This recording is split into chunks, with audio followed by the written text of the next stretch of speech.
ತರಗತಿ ಕನ್ನಡ ಪಠ್ಯ ಪೂರಕ ಅಧ್ಯಯನ 1 ವಸಂತ ಮುಖ ತೋರಲಿಲ್ಲ ಪ್ರಶ್ನೋತ್ತರಗಳು. ಕೃತಿಕಾರರ ಪರಿಚಯ. ಡಾಕ್ಟರ್ ಜಯಶ್ರೀ ಸಬರದ. ಕಾಲ 1957ರಲ್ಲಿ ಇವರು ಜನಿಸಿದರು. ಸ್ಥಳ ಬೀದರ್. ಕವನ ಸಂಕಲನಗಳು ಜ್ವಲಂತ, ಲಕ್ಷ್ಮಣ ರೇಖೆ ದಾಟಿದವರು, ಮುಗಿಲ ಮಲ್ಲಿಗೆ ಮುಂತಾದವು. ಪ್ರಶಸ್ತಿ: ರತ್ನ ಹೆಗಡೆ ಬಹುಮಾನ, ಮೈಸೂರು ಸಾಹಿತ್ಯ ಶ್ರೀ ಪ್ರಶಸ್ತಿ, ಅತಿಮಬ್ಬೆ ಪ್ರಶಸ್ತಿ ಮುಂತಾದವು. ಈ ಕವನವನ್ನು ಮುಗಿಲ ಮಲ್ಲಿಗೆ ಕವನ ಸಂಕಲನದಿಂದ ಆರಿಸಿಕೊಳ್ಳಲಾಗಿದೆ. ಪ್ರಶ್ನೆಗಳಿಗೆ ಉತ್ತರಿಸಿ. ಪ್ರಶ್ನೆ 1: ಪುಟ್ಟ ಪೋರಿ ಏನು ಮಾಡುತ್ತಿದ್ದಾಳೆ? ಉತ್ತರ: ಪುಟ್ಟ ಪೋರಿ ಮುಸುರೆ ತಿಕ್ಕುತ್ತಿದ್ದಾಳೆ. ಪ್ರಶ್ನೆ 2: ಪುಟ್ಟ ಪೋರಿಯ ಅಮ್ಮ ಎಲ್ಲಿ ಮಲಗಿದ್ದಾಳೆ? ಉತ್ತರ: ಪುಟ್ಟ ಪೋರಿಯ ಅಮ್ಮ ಗುಡಿಸಲಿನಲ್ಲಿ ಮಲಗಿದ್ದಾಳೆ.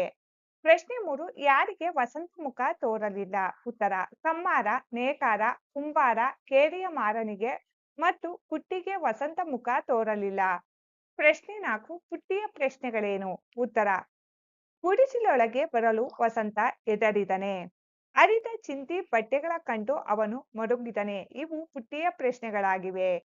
ಪ್ರಶ್ನೆ ಸಂಖ್ಯೆ 5: ಈ ಕವನದಲ್ಲಿ ಪ್ರಕೃತಿಯ ಸಂಭ್ರಮ ಹೇಗೆ ವ್ಯಕ್ತವಾಗಿದೆ? ಉತ್ತರ: ಮಾವಿನ ಮರಗಳು ಮೈತುಂಬಿ ನಿಂತಿವೆ, ಹಕ್ಕಿಗಳು ರೆಕ್ಕೆ ಬಿಚ್ಚಿ ಹಾರಾಡುತ್ತಿವೆ, ಕೋಗಿಲೆಗಳು ಮನತುಂಬಿ ಇಂಪಾಗಿ ಹಾಡುತ್ತಿವೆ, ಕಡಲು ಉಕ್ಕಿ ಹರಿಯುತ್ತಿದೆ, ಮಲ್ಲಿಗೆ ಹೂವು ಮುಗುಳು ನಗೆ ಬೀರಿದೆ, ಹೊಳೆಯುವ ರಂಗೋಲಿಯಲ್ಲಿ ಬಾಲರವಿ ಥಳಥಳಿಸುತ್ತಿದ್ದಾನೆ.